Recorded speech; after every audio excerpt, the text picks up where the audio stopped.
In 2012, the world held its breath as rescue crews pulled Eric McClure from the mangled wreckage at Talladega. We celebrated his survival, but we were wrong. Eric McClure actually died that day. The man who saved his wife from a tornado ultimately became the monster trying to choke her to death right on their living room floor. 6 years later, that surviving hero appeared on the front pages, but not with a championship trophy, with a mugshot. Traumatic brain injury, CTE, had mutated him from a gentle husband into an abuser who strangled his wife in front of their children. And by 2021, his body completely collapsed at the age of 42.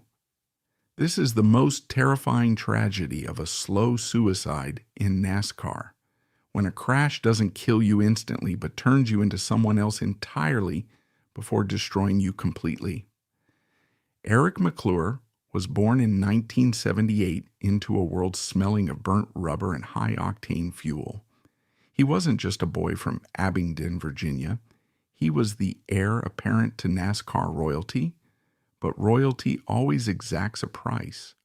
While the public eventually saw a devoted husband, a father of 7 daughters, and a survivor, the reality behind the racing visor was far more complicated.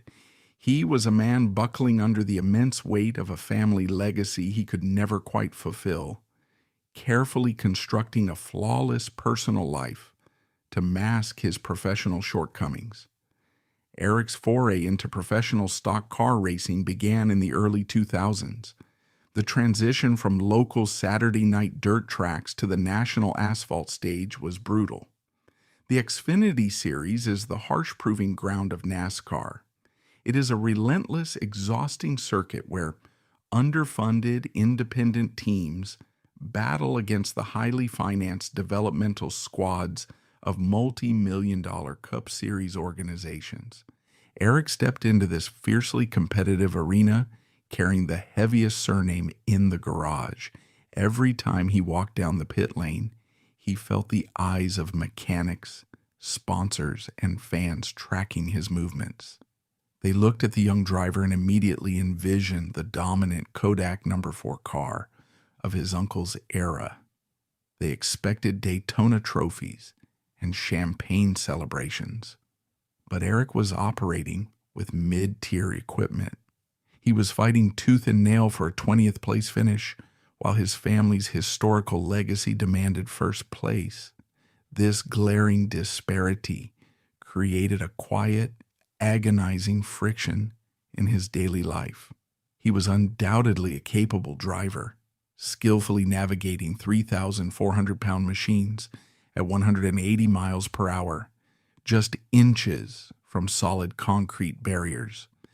Yet in the ruthless, results-driven hierarchy of professional motorsport, merely being capable is often entirely forgettable. He combated this professional mediocrity by meticulously building an impeccable personal life. If the racetrack refused to yield victories, his home would become his monument to success. He married his wife, Miranda, and together they started a family that would rapidly grow to include 7 daughters. In the highly scrutinized, sponsor-driven corporate world of modern NASCAR, Eric actively positioned himself as the ultimate marketable commodity, the clean-cut, deeply faithful, unwavering family man. He spoke softly during interviews. He diligently thanked his sponsors. He consistently credited his wife and his faith for his strength. He heavily compartmentalized the physical and mental toll of his profession. Racing is a violent assault on human physiology. Inside the cockpit, ambient temperatures frequently spike to 130 degrees Fahrenheit. The constant aggressive vibration of the engine micro-tears muscle fibers over a 3-hour race. The sustained G-forces experienced through high-banked corners physically pull the blood away from the brain. Drivers routinely cross the finish line dangerously dehydrated, bruised, and completely drained. Eric absorbed this severe punishment week after week, expertly masking the physical toll behind a warm smile and a pristine, logo-covered fire suit. He was determined to be the impenetrable patriarch, no matter the cost to his own body. This carefully constructed identity of the unbreakable protector was put to the ultimate terrifying test on a dark, violently stormy day in April 2011. A historic super outbreak of severe weather was actively tearing across the American South. Volatile atmospheric conditions collided to produce a swarm of massive, highly destructive tornadoes. The emergency sirens wailed across Abingdon, Virginia, cutting sharply through the heavy, humid spring air. Eric was at home with Miranda and their young children when the broadcast warnings turned dire. The sky bruised into a sickly purple, then pitched to an absolute terrifying black. The noise started as a low, ominous rumble and quickly escalated into the deafening roar of a freight train bearing down directly on their property. There was zero time to flee. Eric marshaled his family in seconds, urgently ushering them into the innermost, most structurally fortified hallway of their house. When the EF3 tornado struck, it did not just damage the property, it obliterated it. The ferocious winds, spinning well over 130 miles per hour, tore the roof clean off the structure. Windows exploded inward, sending shards of glass flying like shrapnel through the living room. The exterior walls groaned, buckled, and violently collapsed under the immense atmospheric pressure. Amidst the deafening chaos, Eric used his own body as a physical shield. He crouched forcefully over his wife and children, absorbing the falling debris and the concussive force of the collapsing house. For terrifying, agonizing minutes, the tornado raged directly above them, tearing their entire material life down to the concrete foundations. Then, an eerie, unsettling silence settled over the ruined landscape. When emergency responders eventually navigated the debris-choked roads, they found a scene of total, apocalyptic devastation. The McClure family home was nothing more than a pile of splintered wood and twisted metal, but emerging from the wreckage, covered in dust and insulation, but entirely physically intact, was Eric McClure and his family. He had kept them alive. The national media immediately descended on Abingdon. The striking images of the destroyed home juxtaposed with the surviving intact family were broadcast across the country. Overnight, Eric transcended his status as a mid-pack racing driver. He was universally hailed as a genuine hero. The narrative was irresistible to the press. The tough, faithful NASCAR driver who physically stared down the wrath of nature to protect his flock. This singular event completely solidified his public persona. He was the anchor. He was the unbreakable protector. Sponsors publicly praised his outstanding character. Fans loudly applauded him during pre-race driver introductions. The tornado, devastating as it was materially, provided Eric with the ultimate public validation he had so desperately sought on the racetrack. He was finally a recognized winner in the game of life. He rebuilt his home. He eagerly returned to the track. He continued the grueling weekly schedule of the Xfinity Series, deeply emboldened by his survival. He felt invincible. His physical body had withstood the storm. His family was safe. The future seemed entirely secure. He had absolutely no way of knowing that the real storm was still coming. It wouldn't arrive from the sky. It would arrive precisely on lap 117 at a super speedway in Alabama. And it would not target his house. It would target his brain, systematically dismantling the very hero he had just become. The Aaron's 312 Xfinity Series race was held at the Talladega Superspeedway in Alabama. Talladega is a beast of a track. It measures 2.66 miles around, making it the longest oval on the NASCAR circuit. But its most defining feature is the banking. The corners are pitched at a staggering 33 degrees. If you try to walk up the tarmac in the turns, you have to use your hands. This extreme angle was engineered in the 1960s to allow heavy stock cars to carry maximum speed through the corners without flying off the top of the track. It worked too well. By the late 1980s, cars were hitting 212 miles per hour. The speeds became lethal, threatening to launch vehicles into the spectator grandstands. To curb this, NASCAR introduced restrictor plates, square aluminum blocks placed over the engine's air intake to choke off horsepower. This successfully lowered the top speeds to around 190 to 195 miles per hour, but it created a highly volatile byproduct, pack racing. Because the engines were mechanically strangled, no single car had the aerodynamic power to break away from the pack. The only way to go fast was to utilize the aerodynamic draft of the car in front of you.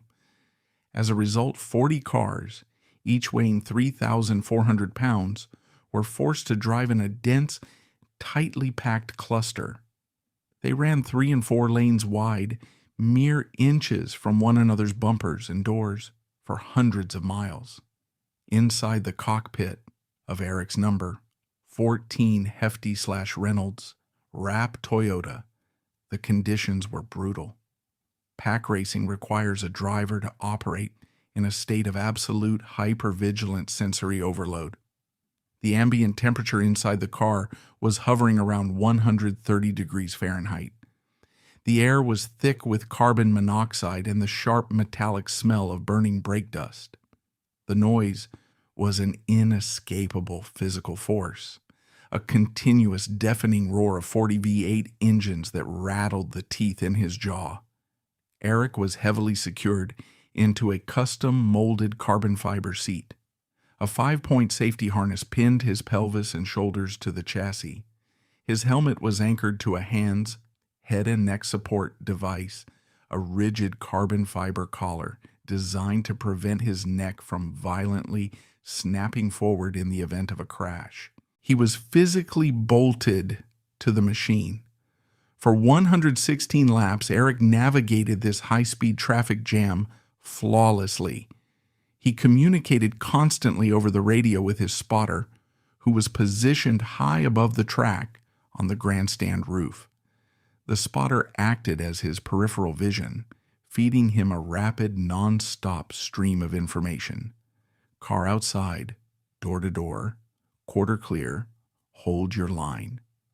At 190 miles per hour, you cover the length of a football field in roughly 1 second.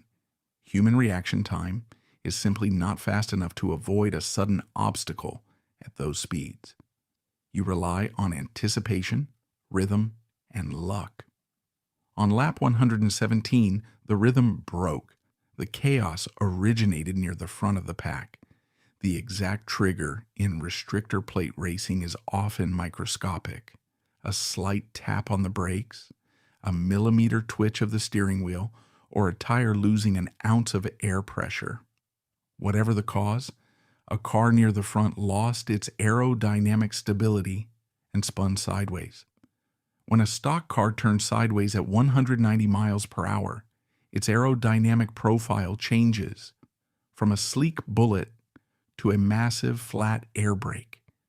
The cars immediately behind it slammed into the spinning vehicle, the pack violently compressed. It was a chain reaction of heavy kinetic energy. Eric was running deep in the middle of the pack. Ahead of him, the track instantly disappeared behind a massive, opaque wall of thick white tire smoke and flying debris. He had less than half a second to react.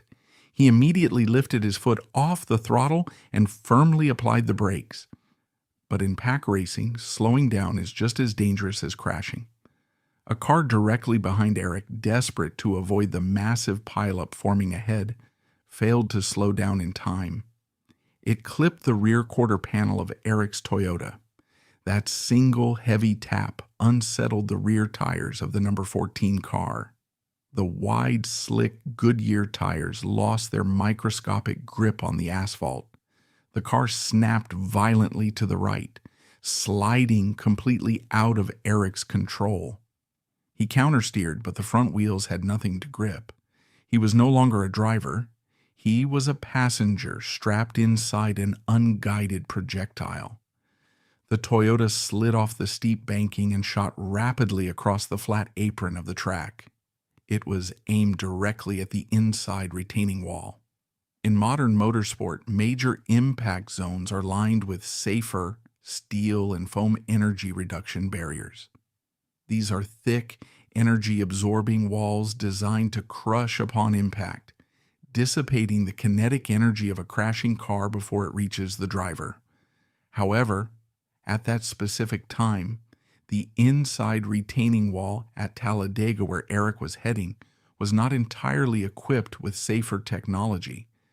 It was a solid, immovable barrier of reinforced concrete. Eric's car slammed head-on into the concrete. The impact was catastrophic. The onboard telemetry sensors recorded a massive spike in G-forces. The front bumper and the heavy steel engine block crumpled instantly, absorbing a fraction of the kinetic energy, but the rest of the force transferred directly through the steel tubular chassis and into the cockpit. The safety equipment performed exactly as it was engineered to. The heavy steel roll cage did not collapse. The 5-point harness locked instantly, preventing his torso from flying forward into the steering wheel. The hands device caught his helmet, stopping his cervical spine from snapping. His body was saved from blunt force trauma, but physics dictates that energy cannot be destroyed. It can only be transferred. While Eric's torso and skull were violently halted by the safety restraints, his brain was not. The human brain is a soft, gelatinous organ, floating inside a thin layer of cerebrospinal fluid within the hard, bony vault of the skull. When the car decelerated from nearly 190 miles per hour to zero in a fraction of a second, Eric's brain continued moving forward at exactly the same speed. It slammed brutally into the frontal bone of his skull, a primary impact known as a coup injury. The massive kinetic energy then forced the brain to rebound backward, smashing violently into the occipital bone at the rear of the skull, the contre-coup injury. Simultaneously, the car spun laterally upon impact. This introduced a devastating rotational force. As the brain twisted rapidly inside the skull, the deep white matter tracks, the millions of microscopic axons that act as the communication highways between different regions of the brain, were physically stretched, sheared, and torn apart. This mechanical shearing triggered a massive microscopic chemical crisis. The damaged neurons rapidly depolarized, flooding the brain with toxic levels of neurotransmitters, calcium and potassium. The blood vessels within the brain tissue ruptured, causing localized microhemorrhaging. The delicate, highly complex architecture of his frontal lobe, the region responsible for executive function, emotional regulation, and memory, sustained immediate, irreversible structural damage. Inside the car, Eric was instantly knocked unconscious. The race was immediately halted under a red flag. The roar of the engines died down as the surviving cars parked on the backstretch. The massive crowd in the grandstands fell into a heavy, anxious silence. Every eye was locked on the smoking, severely mangled wreckage of the number 14 car resting against the inner wall. The primary indicator of a driver's condition is the window net. If a driver is conscious after a crash, they are trained to immediately unlatch the fabric net covering the driver's side window and let it fall. It signals to the safety crews and the fans that they are okay. Eric's window net remained up. NASCAR's highly trained safety crews arrived at the wreckage within seconds.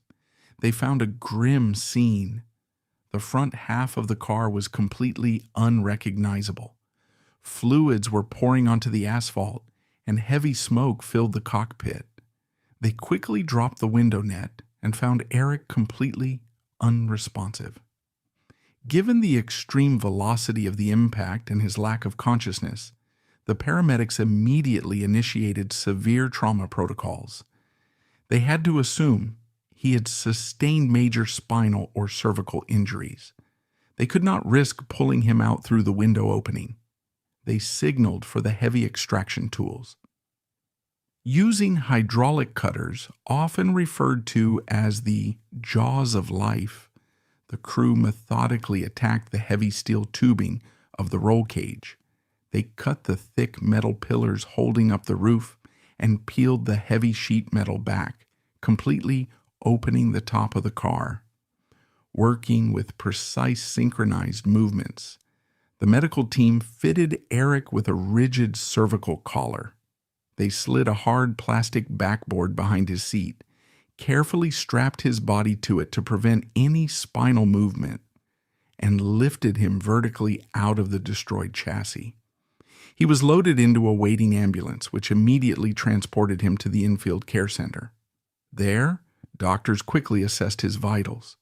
He was breathing, but he was not waking up.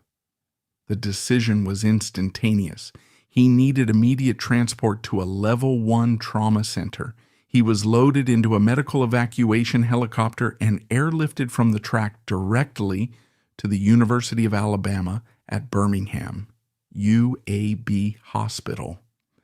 When Eric finally regained consciousness in a sterile hospital room at UAB, he was met with a terrifying reality. The sensory overload of the racetrack had been replaced by the quiet hum of medical monitors, but the chaos had simply moved inside his own head. The immediate symptoms of the severe traumatic brain injury, TBI, were debilitating. He experienced localized, blinding migraines that felt like an ice pick being driven behind his eyes. The fluorescent lights of the hospital room caused him extreme nauseating pain, a symptom known as severe photophobia. His equilibrium was shattered, leaving him with constant heavy vertigo. When he tried to speak, he found that his short-term memory was heavily fragmented. He could not clearly recall the race, the crash, or the immediate aftermath. The doctors diagnosed him with a severe concussion and internal bruising. In a normal workplace, an injury of this magnitude would require months of intense physical and cognitive rehabilitation. But professional motorsport in 2012 operated under a different, vastly more dangerous set of rules. At that time, the culture surrounding concussions in NASCAR was deeply flawed. It was heavily rooted in a macho, old-school mentality where getting your bell rung was considered an occupational hazard, not a severe medical crisis. Drivers were conditioned to hide their head injuries. The reason was purely economic. The Xfinity Series is a fiercely competitive, financially brutal environment. Eric was not driving for a wealthy top-tier cup organization with millions in reserve cash. He was driving for a mid-tier team that relied entirely on race-by-race sponsorship money to keep the doors open. If Eric admitted the true severity of his brain injury and stepped out of the car, the sponsors would pull their funding. If the funding vanished, the team could fold. The mechanics, the fabricators, and the pit crew members would all lose their jobs. Furthermore, there were always dozens of young, hungry drivers waiting in the garage area, ready to take the seat of any driver who showed weakness. The pressure on Eric was astronomical. He was lying in a hospital bed, his brain chemically and structurally traumatized, and his immediate instinct was to figure out how fast he could lie to the medical staff to get back onto the track. He was discharged from UAB Hospital shortly after the crash. The public narrative released to the media was carefully managed. Eric had sustained a concussion but was resting comfortably and looking forward to returning to competition. It was a sanitized, sponsor-friendly lie. Behind closed doors, Eric was fighting a desperate battle against his own biology. He began aggressively masking his symptoms. He heavily medicated himself to dull the relentless migraines. He forced himself to endure bright lights without squinting. He memorized the baseline cognitive tests required by NASCAR medical officials so he could pass them despite the severe fog in his brain. He prioritized the survival of his career and his team over the basic function of his own body. In doing so, he made a fatal miscalculation. He viewed the Talladega crash as an isolated event that he had survived. He did not realize that the crash was merely the catalyst. By rushing back into the violently jarring environment of a race car, subjecting his unhealed brain to extreme heat, carbon monoxide, and constant vibration, he was ensuring that the initial injury would not heal. Instead, it would metastasize. The physical toll of the impact was absolute, but the true horror of May 5th, 2012, was not the damage done to the vehicle. It was the quiet, invisible devastation inflicted on the man inside it. The long, terrifying collapse had begun, and Eric McClure was accelerating right into it. The immediate aftermath of the 2012 Talladega crash was defined by a massive, concerted deception. When Eric McClure was discharged from the University of Alabama at Birmingham Hospital, the public relations machine of modern motorsport immediately kicked into gear. Press releases were drafted. Tweets were sent. The narrative was strictly controlled. Eric had suffered a concussion, he was resting comfortably at home, and he was eager to get back behind the wheel of the number 14 Toyota.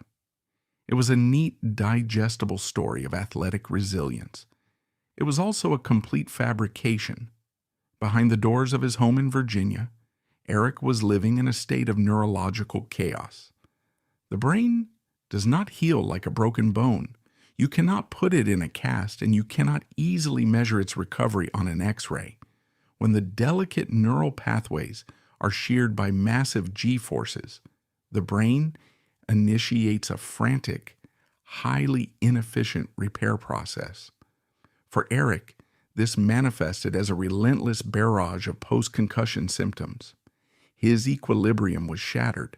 Simply standing up from a chair would trigger intense vertigo, the room spinning violently as his brain struggled to process spatial awareness. The headaches were not normal tension headaches. They were profound structural migraines that throbbed with the rhythm of his heartbeat. His vision was compromised. The severe photophobia meant that normal daylight felt like physical pressure on his optic nerves. He spent his days in darkened rooms, the curtains drawn tight, trying to shield his injured brain from basic sensory input. Yet, despite this profound physical distress, the countdown clock was ticking. In the fiercely competitive, financially precarious world of the NASCAR Xfinity Series, an empty seat is a death sentence for a career. Sponsors pay for visibility. If the driver they sponsor is not on the television broadcast, the checks stop clearing. If the checks stop clearing, the team cannot buy tires, pay mechanics, or build engines. Eric was not just driving for himself, he was carrying the financial livelihood of his entire crew. Furthermore, there was an army of younger, hungrier drivers prowling the garage area, waiting for an opportunity to take his ride, driven by a toxic mixture of immense professional pressure, stubborn pride, and a culture that equated physical suffering with mental toughness. Eric decided to rush his return. He actively memorized the cognitive baseline tests required by NASCAR medical officials. He figured out how to mask his light sensitivity during evaluations. He lied to the doctors, he lied to his team owners, and most tragically, he lied to his wife, Miranda. Just weeks after sustaining a catastrophic brain injury, Eric McClure strapped his helmet back on and climbed into a race car. The sensory environment of a stock car cockpit is a hostile, violent space. An 850 horsepower V8 engine is bolted essentially inches from the driver's feet. When that engine is running at 9,000 RPM, it does not just make noise, it generates violent kinetic energy. The entire chassis vibrates continuously. Every bump on the asphalt, every shift of the gears, and every minor scrape against the exterior wall sends a sharp concussive shock wave directly through the driver's seat and up the spinal column into the skull. For a healthy brain, this environment is exhausting. For a brain suffering from acute, unhealed traumatic injury, it is pure, agonizing torture. Every time Eric drove, he was subjecting his damaged neural pathways to continuous microtrauma. The vibrations exacerbated the swelling in his brain tissue. The extreme heat of the cockpit, often reaching 130 degrees Fahrenheit, caused severe dehydration, further restricting blood flow to his healing frontal lobe. The intense hyper-focused concentration required to navigate pack racing at 190 miles per hour forced his damaged cognitive centers to work at maximum capacity, draining his mental reserves within minutes. He was surviving, but he was not racing. He was simply trying to keep the car off the wall while his brain screamed for relief. To mask the agonizing symptoms and keep his seat on the grid, Eric turned to the only solution available to an athlete desperate to hide an injury: heavy pharmacology.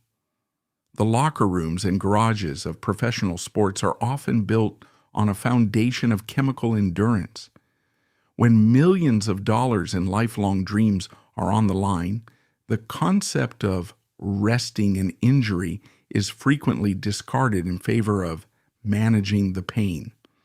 Eric entered this dark, quiet world of aggressive pain management to survive the 2012 and 2013 racing seasons. He began consuming massive quantities of non-steroidal anti-inflammatory drugs, NSAIDs, and prescription painkillers. Before a race, it was about numbing the impending sensory assault. After a race, it was about suppressing the agonizing migraines and the deep radiating aches in his neck and spine. But pharmacology is a blunt instrument. When you swallow a handful of heavy painkillers, the chemicals do not simply target the source of the pain in your head. They enter your bloodstream and are violently circulated through every organ in your body. The human body is equipped with two primary biological filters designed to process and eliminate these foreign toxins: the liver and the kidneys. Eric's kidneys in particular bore the brunt of his chemical survival strategy. The kidneys are highly complex, incredibly delicate organs. They contain millions of microscopic filtering units called nephrons. These nephrons constantly pull blood from the circulatory system, filtering out waste products, excess water, and toxins, and converting them into urine. They rely on a steady, high-pressure flow of blood to function correctly. Heavy, sustained use of painkillers, particularly NSAIDs, acts as a chemical vasoconstrictor in the renal system.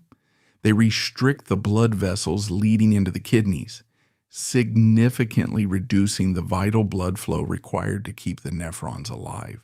When you combine this chemically induced restricted blood flow with the extreme sustained dehydration Eric experienced during 3-hour races in a 130-degree cockpit, the result is catastrophic.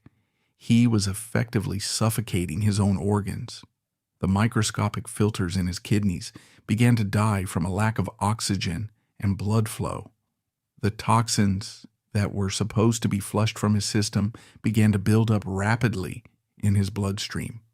He was forced to seek emergency medical intervention, resulting in a grim diagnosis: acute renal failure.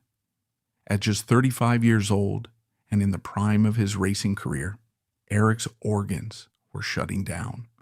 The medical team intervened to drastically alter his lifestyle and medications, but the permanent damage was done. His kidneys would never fully recover, tethering his life to the harsh realities of renal management. He faced the grueling prospect of dialysis, an exhausting, life-draining procedure where a machine literally pumps the blood out of your body, filters toxins through an artificial membrane, and pumps it back in, leaving the patient physically wiped out for days. Yet incredibly, even with failing organs, Eric refused to quit racing. He managed his condition with the same stubborn, dangerous grit he applied to his brain injury. He adjusted his diet, managed his fluids meticulously, and continued to strap himself into the race car. He was fighting a war on two fronts against his own biology, completely unaware that the most terrifying enemy was not in his failing organs, but silently multiplying inside his skull. While Eric battled this highly visible decline of his kidneys, a much darker, entirely invisible process was taking root in his brain. The catastrophic impact at Talladega had not just caused a severe concussion, it fundamentally altered the microscopic structure of his brain tissue, triggering a progressive, incurable neurodegenerative disease known as chronic traumatic encephalopathy, or CTE. CTE is not an injury you recover from. It is a disease that slowly eats you alive from the inside out. Commonly found in military veterans exposed to blast waves and athletes in high-contact sports, it destroys the brain at a cellular level. When the brain sustains severe trauma, like the massive coup-contre-coup impact Eric suffered against the concrete wall, the physical structure of the neurons is violently stretched. Inside these neurons is a structural protein called tau, which normally acts like the wooden crossties on a railroad track, keeping the cell's microscopic transport tubes stable so nutrients can flow. Violent trauma causes these tau proteins to detach, misfold, and clump together into dense toxic tangles. These tangles effectively block the transport tubes, starving the neuron until it slowly suffocates and dies. Terrifyingly, CTE is progressive. Long after the initial impact, the misfolded tau protein spread like a slow-moving, silent infection, jumping from one healthy neuron to the next and leaving behind a trail of dead tissue. It specifically targets the frontal lobes, the executive control center responsible for logic, empathy, planning, and impulse control, and the amygdala, the deep brain emotional processor involved in fear and aggression. As the tau protein strangled Eric's frontal lobe, his internal braking system completely eroded. The disease stripped away the nuanced layers of his personality, leaving behind only raw, unfiltered emotion and erratic impulses. The transition was not immediate. CTE is a slow thief that steals a person over years. For Miranda and their 7 daughters, the nightmare began with subtle, deeply confusing changes. The Eric McClure, who had heroically shielded his family from a catastrophic 2011 tornado, was defined by a calm demeanor, deep religious faith, and unwavering patience. But by 2014 and 2015, the anchor of the household began to vanish, replaced by an unpredictable stranger. It started with his memory. Eric would forget conversations he had just hours prior. He would lose his train of thought mid-sentence, staring blankly ahead as if the file cabinet in his brain had been emptied. He became profoundly disorganized, struggling with basic daily tasks. Then came the paranoia and severe depression. He became intensely withdrawn, isolating himself from friends and the racing community. Trapped in a failing body and a betraying mind, the constant pain of his kidneys, combined with neurological decay, created a state of permanent misery. The most devastating symptom was the terrifying lack of emotional regulation. With his braking system gone, minor frustrations, a misplaced set of keys, a noisy child, a slightly delayed dinner, triggered massive, disproportionate explosions of rage. He would scream and throw objects with wide, vacant eyes, completely detached from reality.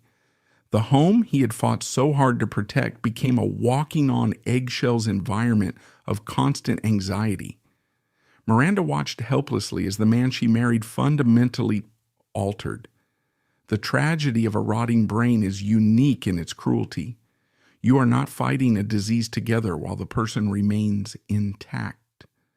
The person you love is actively erased and replaced by a hostile entity, lacking the cognitive capacity to understand its own actions.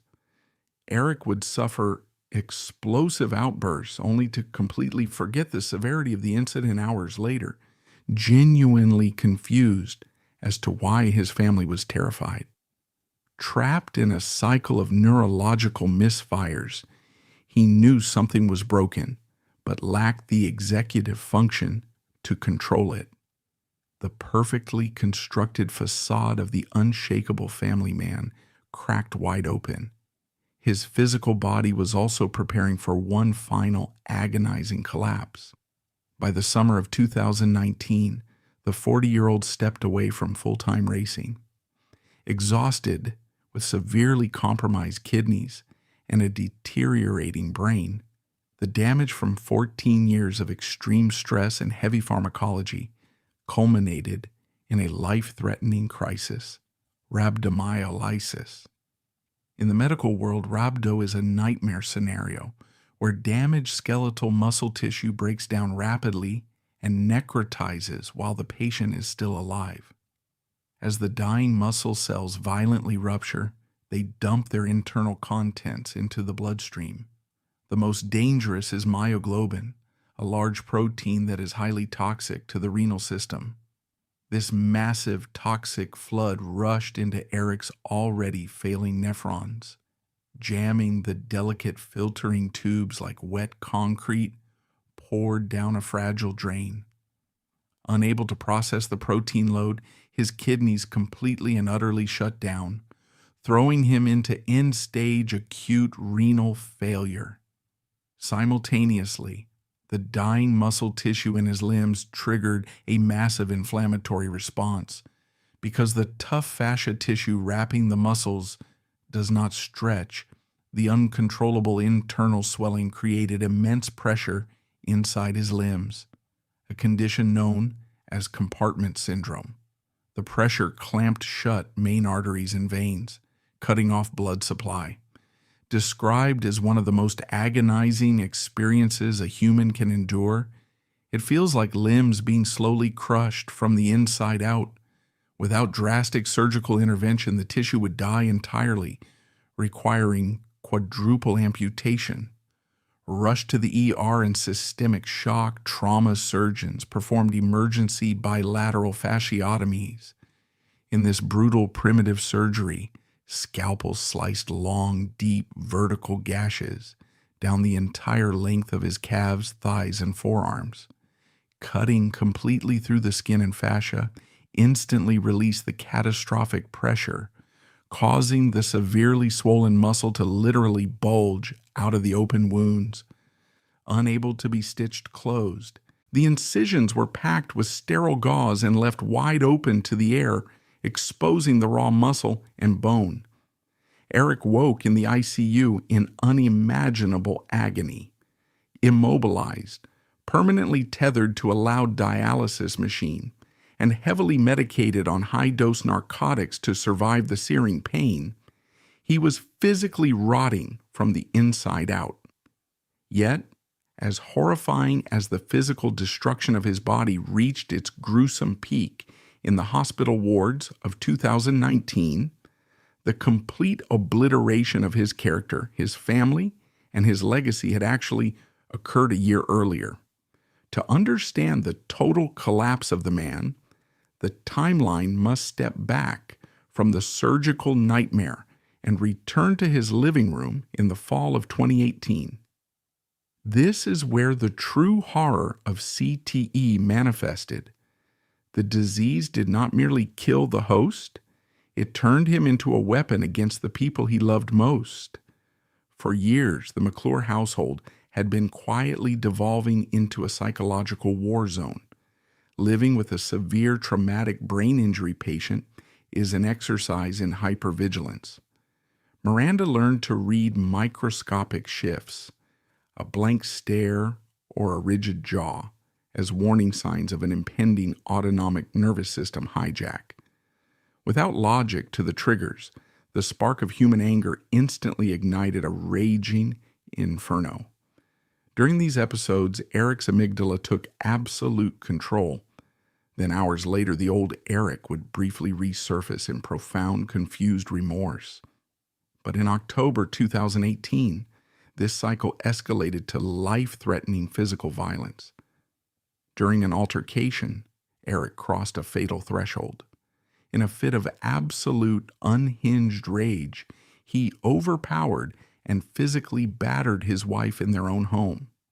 He then committed one of the most statistically dangerous acts of domestic violence. He wrapped his hands around her neck and began to choke her.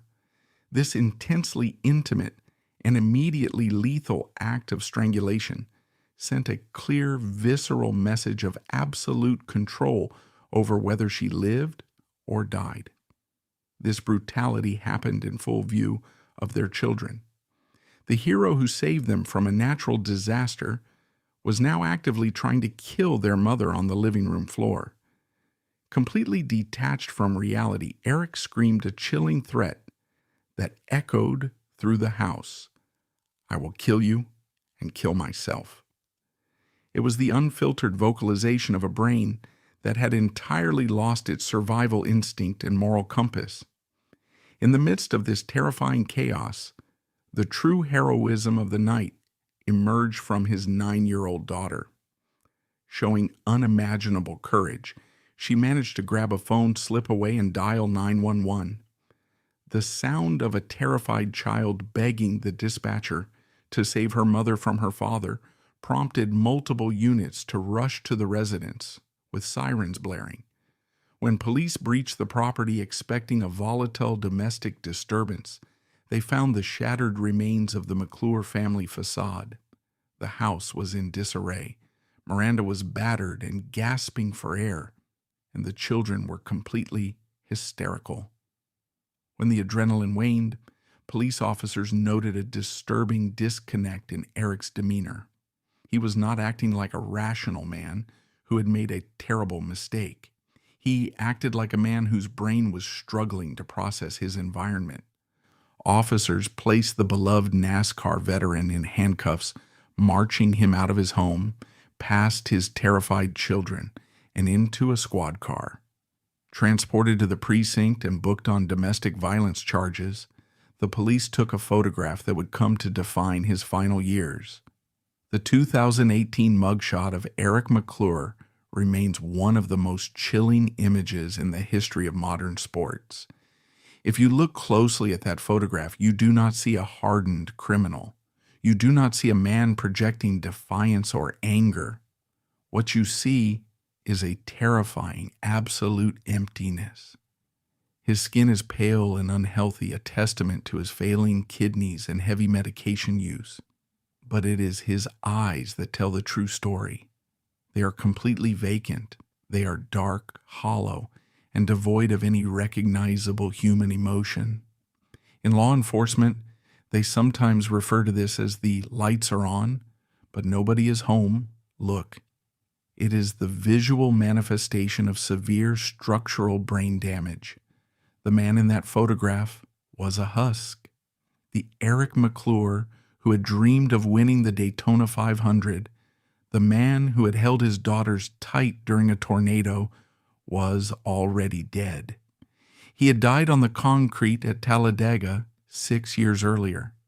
The entity staring back at the police camera was simply the violent, confused, neurologically ruined machinery that had been left behind.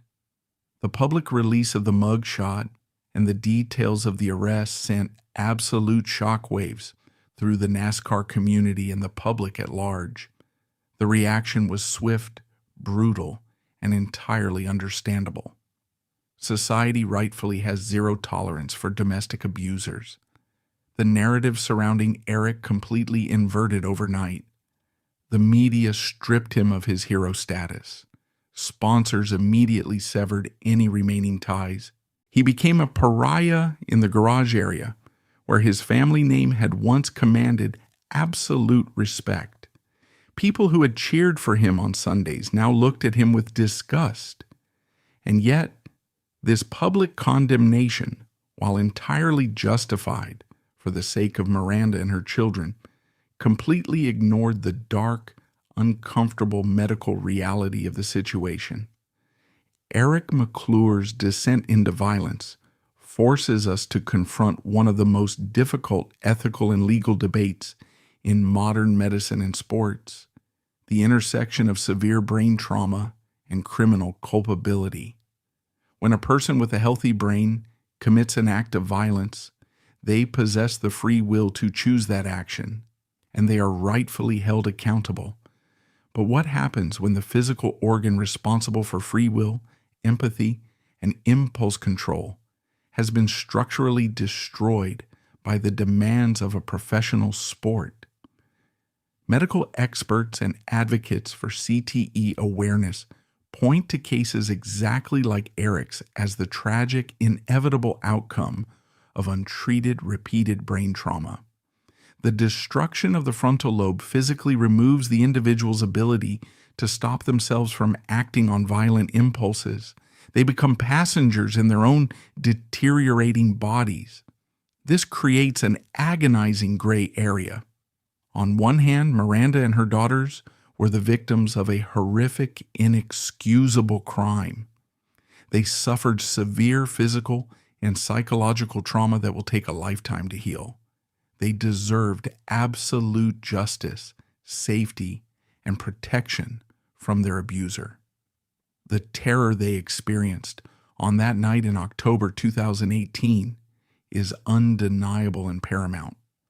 On the other hand, the man who inflicted that terror was suffering from an undiagnosed, untreatable, terminal brain disease directly caused by his workplace environment. He was a victim of a sporting culture that, for decades, prioritized the spectacle of high-speed crashes over the neurological safety of its athletes.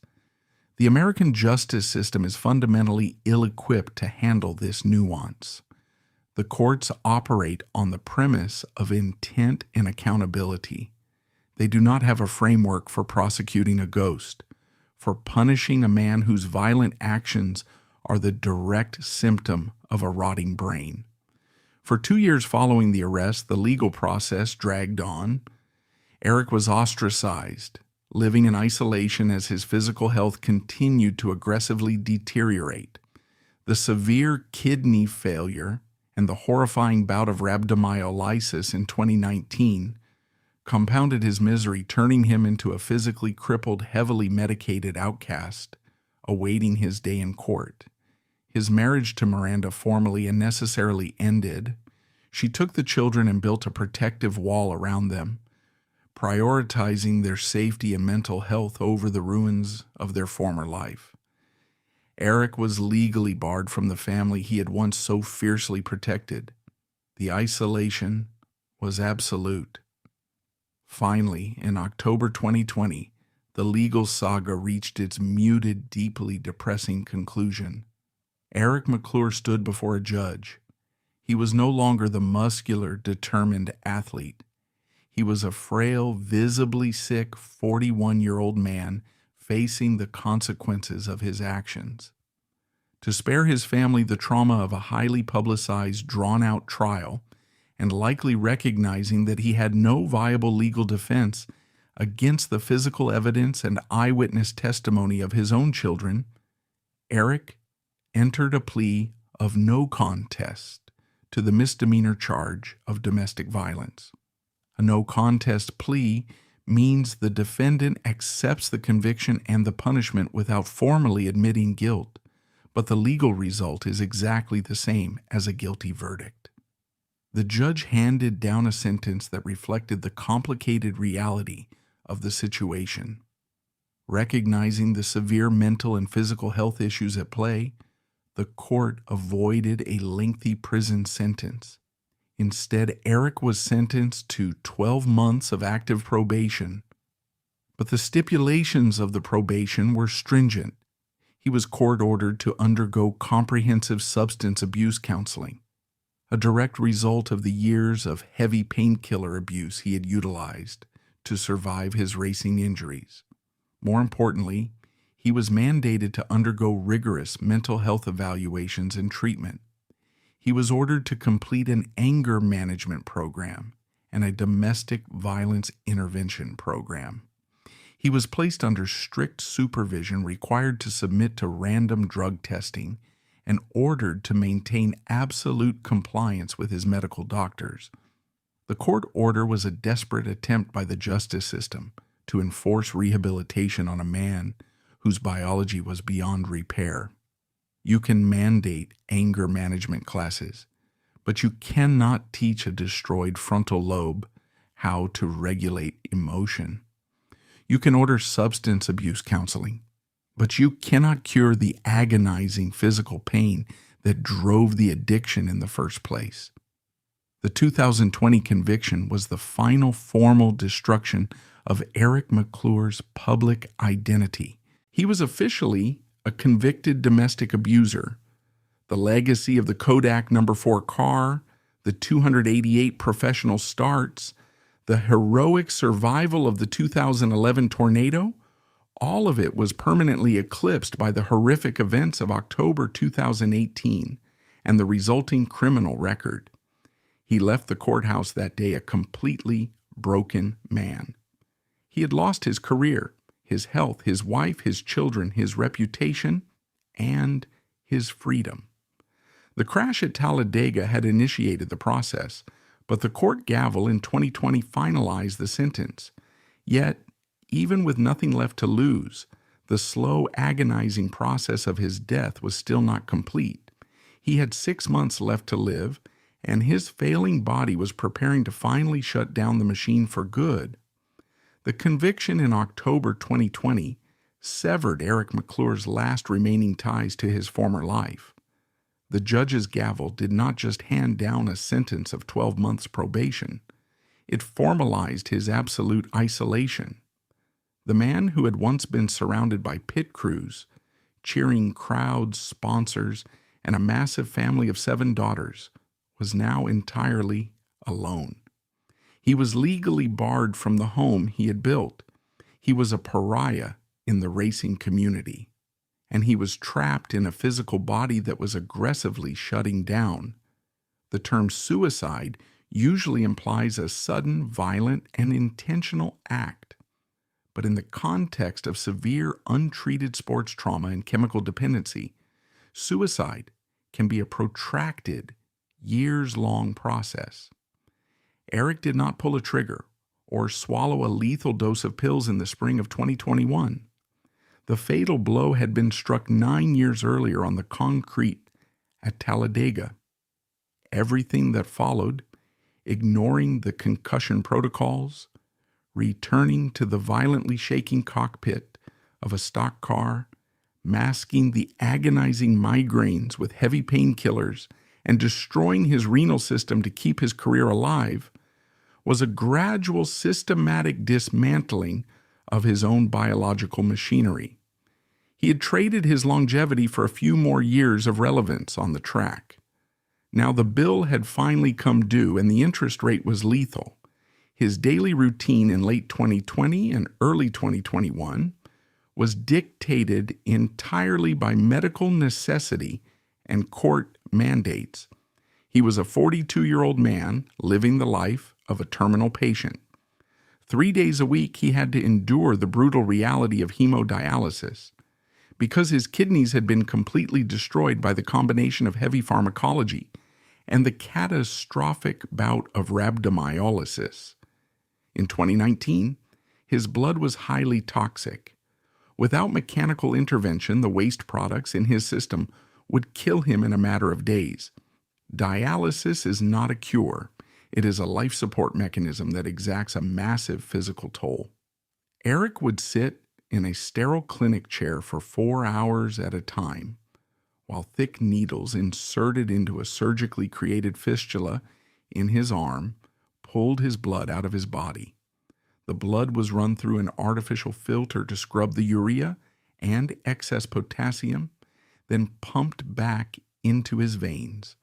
The procedure causes severe rapid shifts in blood pressure and fluid levels. Patients routinely experience agonizing muscle cramps, nausea, and a profound bone-deep exhaustion known as post-dialysis washout. For a man who used to wrestle a 3,400-pound race car for 3 unbroken hours in 130-degree heat, being physically leveled by a medical machine, was a humiliating reminder of his total biological collapse. He would return to his empty living space completely drained, lacking the energy to do anything but sleep. On the days he was not tethered to the dialysis machine, he was tethered to the legal system. His probation required absolute compliance. He had to submit to random mandatory drug testing to ensure he was not self-medicating his physical and emotional pain with unapproved narcotics. He had to attend court-ordered anger management classes and domestic violence intervention programs. There is a dark, tragic irony in court-ordered psychological rehabilitation for a patient with advanced chronic traumatic encephalopathy, CTE. The justice system operates on the assumption that violent behavior is a software problem, a learned behavioral flaw that can be unlearned through therapy, accountability, and education. But Eric's violence was a hardware problem. The physical structures governing his empathy and impulse control had already been irreversibly erased. Sitting in a folding chair listening to a counselor talk about breathing techniques does absolutely nothing to rebuild destroyed neural pathways. Despite the absolute desolation of his physical and social reality, the human instinct to seek connection and normalcy is incredibly persistent. Even as his body failed and his mind betrayed him, Eric desperately tried to construct a new facade. He tried to build a new life in the ruins of the old one. In late 2020, he met and began a relationship with Kira Brinegar Tibbs. To an outside observer, starting a new romantic relationship while navigating end-stage renal failure, severe brain trauma, and the immediate fallout of a highly public domestic violence conviction seems entirely irrational. But isolation is a powerful motivator. Kira offered something Eric had entirely lost: a clean slate. She represented a present that was not completely consumed by the mistakes of his past. For a brief period, this new relationship provided a crucial psychological anchor. CTE patients are not monsters every hour of the day. The disease is characterized by terrifying neurological storms, but between those storms there are periods of extreme clarity, deep remorse, and a desperate desire for a normal life. With Kira, Eric tried to reclaim the identity he had before the Talladega crash. He proposed to her, and they became engaged. The engagement photos shared on social media were a heartbreaking juxtaposition of hope and decay. In the images, Eric smiled, trying to project the image of a man looking toward a bright future. But his physical deterioration was impossible to hide. He looked frail, His skin carried the sickly pallor common in dialysis patients, and his eyes still held that unmistakable hollow vacancy that had been captured in his 2018 mugshot. He was putting on a brave face, but his body was actively dying beneath the surface.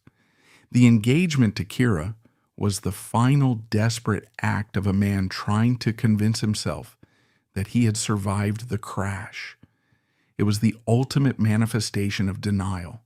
He believed that if he could just get married, if he could just start a new family, he could outrun the damage in his brain and the failure of his organs. But biology does not care about engagements, and it does not care about fresh starts. The human cardiovascular system can only withstand so much artificial intervention before the strain becomes catastrophic.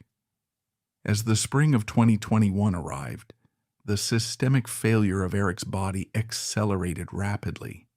The years of aggressive painkiller abuse had not only destroyed his kidneys, they had heavily compromised his liver.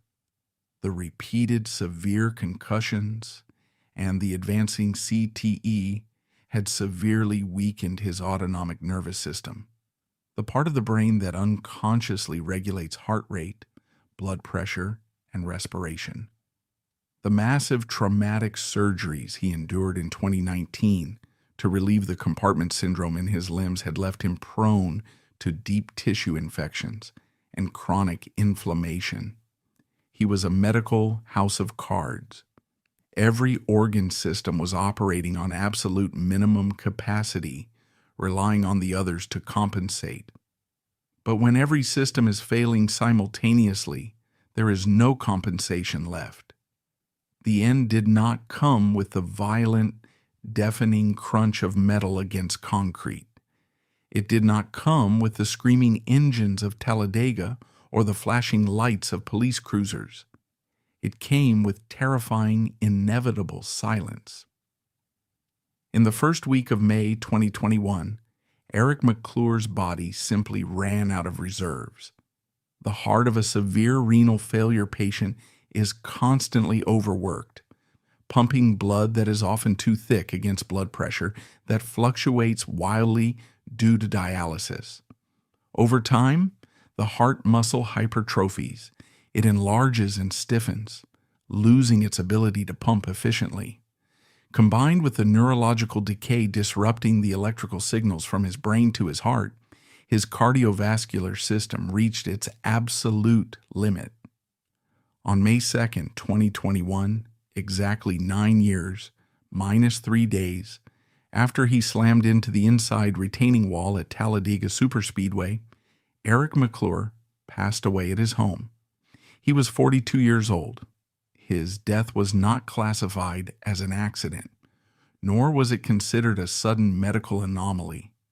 It was the expected, inevitable result of a body that had been pushed far past the limits of human endurance, medically manipulated to survive long after it should have failed, and then left to slowly power down. When the authorities arrived at his home that day, there was no crime scene to process. There was no chaos. There was only the quiet reality of a machine that had finally stopped running. Because of his relatively young age and his highly documented, complex medical history, his body was not immediately released to a funeral home.